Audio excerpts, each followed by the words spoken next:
18,000 बताई जा रही है।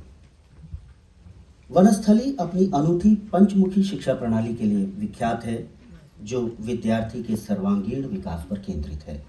शारीरिक, व्यवहारिक, सौंदर्यपरक, नैतिक और बौद्धिक शिक्षा। आज ये एक मानित विश्वविद्यालय है जिसे NAAC द्वारा A++ ग्रेड प्रदान किया गया है। यहाँ स्कूली शिक्षा से लेकर PhD तक के कार्यक्रम उपलब्ध हैं। यहाँ का जो मंच कला विभाग है वो भारतीय शास्त्रीय संगीत और नृत्य के संरक्षण के लिए पूरे देश में जाना जाता है। वनस्थली विद्यापीठ आधुनिक तकनीक जैसे विमानन, एविएशन और रोबोटिक्स के साथ साथ पारंपरिक भारतीय मूल्यों का अद्भुत मेल प्रस्तुत करता है। वनस्थली विद्यापीठ की कुलपति महोदया जी ने आज के सत्र की अध्यक्षता करना स्वीकार किया। धन्यवाद मैम। हम सभी मैम से परिचित हैं, लेकिन YouTube के माध्यम से, संगीत नाटक अकादमी के चैनल के माध्यम से हमें सब जगह देखा जा रहा है और आगे भी एक आर्काइवल मटेरियल की तरह रहेगा। इसलिए मैम का एक औपचारिक परिचय मैं आपके सम्मुख पढ़ने जा रहा हूँ। प्रोफेसर ईना शास्त्री वर्तमान में वनस्थली विद्यापीठ की कुलपति के रूप में कार्यरत हैं। उनकी शैक्षणिक यात्रा इसी संस्थान से जुड़ी रही है, जहां से उन्होंने संगीत में BA और MA के साथ MEd और PhD की उपाधियां प्राप्त की हैं। एक प्रखर शिक्षाविद के रूप में आपके नाम 50 से अधिक अंतर्राष्ट्रीय शोध पत्र, आपके निर्देशन में 50 शोधार्थियों को PhD, 15 पुस्तकें और लगभग 15 पेटेंट आपके नाम दर्ज हैं। इन्होंने संगीत को AI से जोड़ा, भौतिकी और जैव प्रौद्योगिकी जैसे विविध विषयों के साथ जोड़कर अंतः विषय अनुसंधान को बढ़ावा दिया है। उनके नेतृत्व में वनस्थली विद्यापीठ ने FICCI university of the year, ये 2 बार मिल चुका है, साल 2022 के लिए और 2025 के लिए, ऐसे प्रतिष्ठित सम्मान प्राप्त किए हैं। अकादमिक उपलब्धियों के अलावा ईना जी का व्यक्तित्व बहुमुखी रहा है। अपने छात्र जीवन में वे 1986 की गणतंत्र दिवस परेड में NCC दल की कमांडर और भारत की सर्वश्रेष्ठ ऑलराउंड कैडेट रही थी। वे सामाजिक उत्थान के लिए भी समर्पित हैं, जिसका प्रमाण उनके द्वारा स्थापित राजस्थान का पहला community radio station radio Vanasthali 90.4 FM, जिस पर अभी भी ये प्रसारण जा रहा है, और स्थानीय महिलाओं के लिए शुरू की गई खादी उत्पादन इकाई है। उन्हें भारत रत्न MS सुब्बुलक्ष्मी संगीत सम्मान 2023 सहित कई राष्ट्रीय और अंतर्राष्ट्रीय पुरस्कारों से सम्मानित किया जा चुका है। एक परिचय हम आपको संगीत नाटक अकादमी का भी देना चाहेंगे। भारत सरकार के संस्कृति मंत्रालय की एक स्वायत्त संस्था संगीत नाटक अकादमी संगीत, नृत्य और नाटक की राष्ट्रीय अकादमी है और 1953 में अपनी स्थापना के समय से ही देश में मंच कलाओं के प्रोत्साहन, प्रचार, प्रसार, विकास व संरक्षण के लिए महती कार्य करती आ रही है। अकादमी भारतीय संगीत, नृत्य तथा नाटक की समृद्ध परंपराओं को बढ़ावा देती है, कलाकारों और गुरुओं को सम्मानित करती है। अकादमी पुरस्कार प्रदर्श कलाओं के क्षेत्र में देश में सर्वोच्च पुरस्कार हैं। अकादमी शोध व प्रलेखन को भी प्रोत्साहित करती है। समारोहों व सेमिनारों का आयोजन, डिजिटलीकरण, संग्रहालय निर्माण, युवा कलाकारों के लिए कार्यशालाएं, प्रशिक्षण कार्यक्रम, कई गतिविधियां अकादमी द्वारा संचालित की जाती हैं। इन्हीं गतिविधियों कार्यक्रमों में से एक है कला संवाद, जिसके आज हम सभी साक्षी बन रहे हैं। कला संवाद सांस्कृतिक विषयों पर चर्चा का एक क्रमिक कार्यक्रम है, जिसका प्रथम अंक भगवत गीता तथा नाट्यशास्त्र को यूनेस्को के memory of the world register में शामिल किए जाने के अवसर पर आयोजित हुआ था। ये पिछले साल अप्रैल की बात है। उसी समय संगीत नाटक अकादमी की अध्यक्ष महोदया डॉक्टर संध्या पुरेचा की प्रेरणा से और उनके मार्गदर्शन में इसे भगवत गीता और नाट्यशास्त्र मानवता की सांस्कृतिक धरोहर विषय के अंतर्गत पूरे वर्ष के दौरान यथासंभव प्रत्येक माह आयोजित करने का निर्णय लिया गया था। इसी मूल विषय के अंतर्गत विभिन्न वक्ता अलग अलग शीर्षकों के साथ अपने अपने वक्तव्य देते आए हैं। आज से पहले कला संवाद के 7 अंक आयोजित हम कर चुके हैं, 2 दिल्ली में, एक भोपाल, उज्जैन, डिब्रूगढ़, राजगीर और वडोदरा में। इस बीच विश्व भर के विभिन्न कला रूपों को अमूर्त सांस्कृतिक विरासत का दर्जा दिए जाने पर विचार चर्चा के लिए दिल्ली में यूनेस्को द्वारा आयोजित 6 दिवसीय कार्यक्रम दिसंबर में आयोजित हुआ था।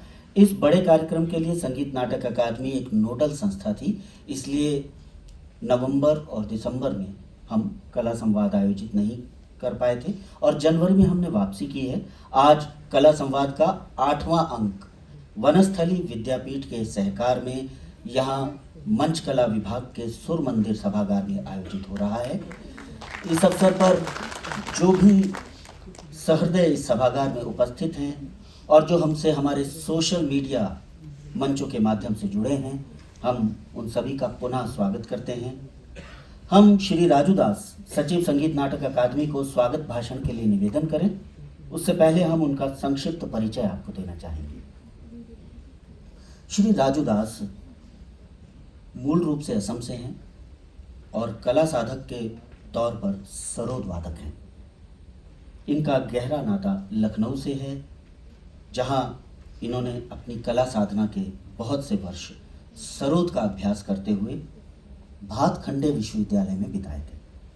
संगीत नाटक अकादमी में बतौर कार्यक्रम अधिकारी इन्होंने वर्ष 2005 में अपनी सेवाएं आरंभ की और पूर्वोत्तर केंद्र गुवाहाटी के निर्देशक के रूप में, बाद में उप सचिव संगीत और फिर उप सचिव समन्वय के रूप में अकादमी को इन्होंने अपनी सेवाएं अर्पित की। अप्रैल 2023 से संगीत नाटक अकादमी के सचिव के तौर पर अभी तक इनका कार्यकाल सक्रियता और समर्पण की मिसाल है।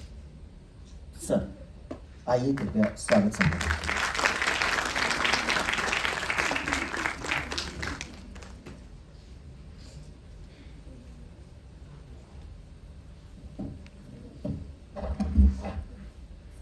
नमस्कार। सबसे पहले आप सभी को नव वर्ष की बहुत बहुत शुभकामना। आज अत्यंत हर्ष की विषय है कि हम सभी एकत्रित हुए हैं एक महान संस्था के परिसर में, वनस्थली विद्यापीठ। वनस्थली के बारे में आप सभी जानते ही हैं और विजय जी संक्षिप्त में सारी चीज़ें कहे गए हैं। इस कार्यक्रम के लिए मैं धन्यवाद देता हूँ वनस्थली विद्यापीठ के वाइस चांसलर डॉक्टर ईना आदित्य शास्त्री जी का।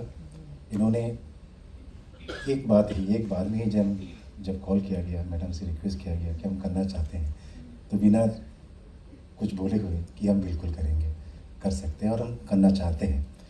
तो हमारे लिए बड़ा सहज हो जाता है जब कोई संस्था ऐसे एक्सेप्ट करते हैं कोई काम करने के लिए, क्योंकि हमारे लिए भी देश भर में कई जगह पे हम लोग कार्यक्रम करते हैं, क्योंकि आप जानते हैं नेशनल एकेडमी है, सो हमें भारत के विभिन्न कोनों में जाके काम करना पड़ता है। तो कला संवाद, कला धरोहर जैसे कुछ कार्यक्रम हैं हमारे, जो हम खास करके यूनिवर्सिटीज़ और कॉलेजेस के साथ ही करते हैं, जहाँ विद्यार्थी के साथ डायरेक्ट इंटरेक्शन हो सके।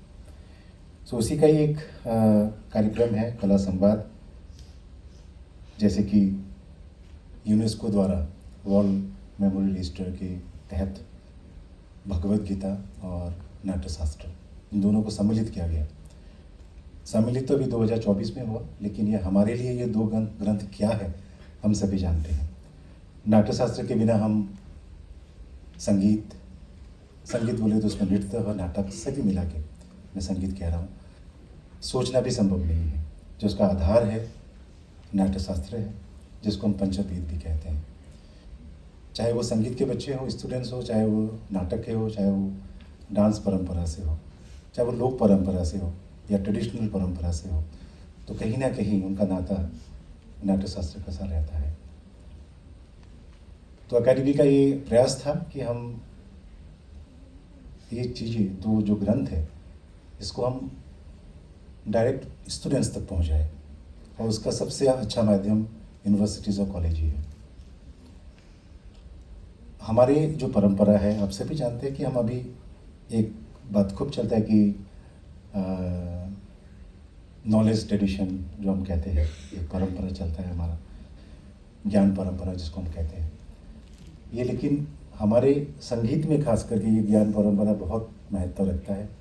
कल इना जी से जब बात हुआ, काफ़ी करीब आधा घंटा हम लोग बैठ के डिस्कस किए कि फिर मैम ने बहुत अच्छे बातें बताया इस संस्था ने क्या क्या किया है अपने परंपरा के लिए, अपने संगीत के लिए, अपने संस्कृति के लिए। 1935 में एस्टेब्लिश हुआ, फिर परफॉर्मिंग आर्ट डिपार्टमेंट एस्टेब्लिश हुआ। वहाँ बहुत सारे बड़े बड़े कलाकार आए, गुरु आए, यहाँ बच्चे को सिखाया। बहुत स्टूडेंट्स यहाँ से निकले और अपने अपने जगह में जाके काम कर रहे हैं। आप कई यूनिवर्सिटी में देखेंगे, दिल्ली यूनिवर्सिटी हुआ, कई यूनिवर्सिटीज़ में बनस्थली के पास आउट बच्चे वहाँ अभी इस टाइम टीचिंग में हैं और बहुत अच्छा काम कर रहे हैं। सिर्फ परफॉर्मिंग आर्ट ही नहीं, अलग क्षेत्र में भी मैम ने कल बताया मुझे कि aeronautic science, robotic science, AI, सारी चीज़ों में यहाँ के बच्चे को बड़ा अच्छा प्रोत्साहन मिलता है और हर जगह प्लेसमेंट होता है। ये बहुत अच्छी बात है। और हम अगर सोचें कि आज से 90 साल पहले सिर्फ महिलाओं के लिए, उस टाइम जबकि महिलाओं को पढ़ाना बड़ा मुश्किल था, पढ़ने भेजते नहीं थे।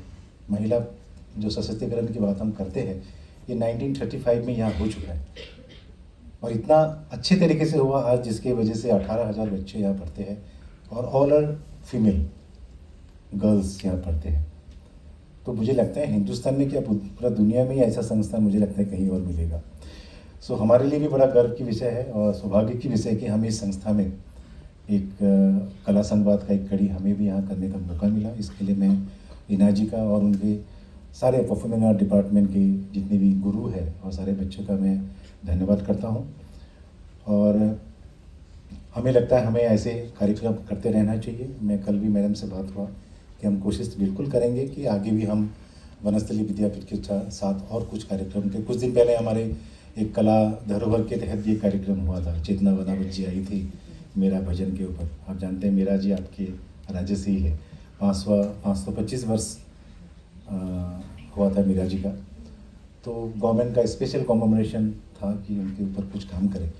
तो मिनिस्ट्री ऑफ कल्चर ने हमें एक रिस्पॉन्सिबिलिटी दिया कि मीरा जी के ऊपर कुछ किया जाए। तो हम लोगों ने वर्कशॉप प्लान किया और 3 जगह कार्यक्रम भी किया। द्वारका में किया, मेड़ता में किया और चित्तौड़गढ़ में किया। फिर वर्कशॉप्स कराए, एक डॉक्यूमेंट्री भी बना, एक बुक भी रिलीज़ हुआ। तो ऐसे ऐसे हम लोग, क्योंकि मीरा जी का कंट्रीब्यूशन, मीरा जी का जो संगीत धारा है उसके बारे में भी आप लोग सभी जानते हैं, उसके बारे में कुछ बोलने की मुझे आवश्यकता नहीं है। सो इस तरह के काम एकेडमी करना चाहती है और जन जन तक पहुँचे, बच्चे तक पहुँचे, क्योंकि बच्चे हमारे भविष्य है और 70% तो हमारे यूथ है हमारे देश में। अगर हम बच्चे को, यूथ को अगर हमने समझा दिया हमारे ट्रेडिशन के बारे में, हमारे परंपरा के बारे में, तो मुझे लगता है फिर और कुछ आगे करने की ज़रूरत नहीं पड़ेगा। क्योंकि एक देश तभी अच्छे देश माना जाता है जहाँ संस्कृति पनपता है। संस्कृति एक सॉफ्ट पावर है, आप सभी जानते हैं। संस्कृति के बिना एक देश कभी अच्छे देश नहीं हो सकता है। बहुत सारे पावर हो सकता है, एटॉमिक पावर हो सकता है, आर्मी बहुत स्ट्रॉन्ग होगा, लेकिन अगर संस्कृति स्ट्रॉन्ग नहीं हुआ तो वो देश कभी अच्छे देश नहीं माना जा सकता है। आज जिस देश में संस्कृति नहीं है वहाँ हालत आप खुद ही देख सकते हैं। आपके आस पड़ोस बहुत देश है जहाँ संस्कृति का बहुत ही बुरा हालत है, तो वहाँ बाकी से जो भी वैसे ही है, बुरा हालत ही है। तो हमारे देश के लिए बड़ा सौभाग्य है कि हमारे लोगों ने, बुजुर्गों ने बहुत अच्छा काम करके गए हैं। हमें उसको बस आगे बढ़ाना है। तो सभी स्टूडेंट्स, जितने भी छात्राएं बैठे हैं, बस यही आग्रह करेंगे कि अपनी कला से जुड़े, अपने रूट से जुड़िए, अपने धरोहर से जुड़िए। माननीय प्रधानमंत्री जी का एक 5 प्रण है, आप जानती हैं। उसमें एक प्रण है कि अपने धरोहर में गर्व करें आप। अगर हम अपने धरोहर में गर्व नहीं करेंगे तो दूसरा देश तो नहीं आएगा। तो हमारे लिए बहुत सारी चीज़ें हैं, तो हम उसको आगे करें, अच्छे से करें, और आप लोग अच्छा कर रहे हैं। तो यही कह के मैं आप सभी को आमंत्रित करता हूँ। आज हमारे वक्ता, 3 वक्ता आए हुए हैं। सारे वक्ता अपने अपने स्थानों में, अपने अपने कार्य में बहुत ही सक्षम हैं। आप सभी को भी मैं अकादमी की ओर से स्वागत करता हूँ। और यहाँ जितने भी टीचर्स और स्टूडेंट्स हैं, सुजीत देवगरिया जी मेरे बड़े भाई जैसे है, सौरभ है, पाठक जी है, किंचुक जी है, आप सभी पुराने जानने वाले लोग हैं यहाँ। आप सभी को भी मैं स्वागत करता हूँ। और कविता भोले जी, कविता जी बहुत अच्छे स्कॉलर हैं।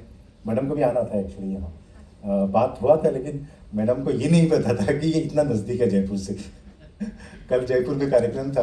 एक कुर्सी लगवा देते नहीं, मैडम को हमने आगे नेक्स्ट के लिए हमने ऑलरेडी बोल दिया है कि नेक्स्ट कविता जी जाएंगे। कविता जी का जो काम है वो नाट्यशास्त्र के ऊपर है, बहुत अच्छा वक्ता है। सो आप सभी का पुनः मैं स्वागत करता हूँ और अकेडमी की ओर से भी आप सभी का स्वागत करता हूँ। और कुछ भी हमसे बन पड़े आप बिल्कुल हमें संपर्क कर सकते हैं। हमारा काम है परफॉर्मिंग आर्ट को आगे बढ़ाना। हम कार्यक्रम करते हैं, वर्कशॉप्स करते हैं, सेमिनार्स करते हैं, पब्लिकेशंस ग्रांट देते हैं, डॉक्यूमेंटेशन करते हैं, बहुत सारी चीज़ें हम लोग करते हैं। हमारे वेबसाइट आप फॉलो कर सकते हैं। कुछ भी होगा तो मुझसे बिल्कुल संपर्क कर सकते हैं, निसंकोच मैं आपके सहयोग करूँगा। धन्यवाद। जय हिंद।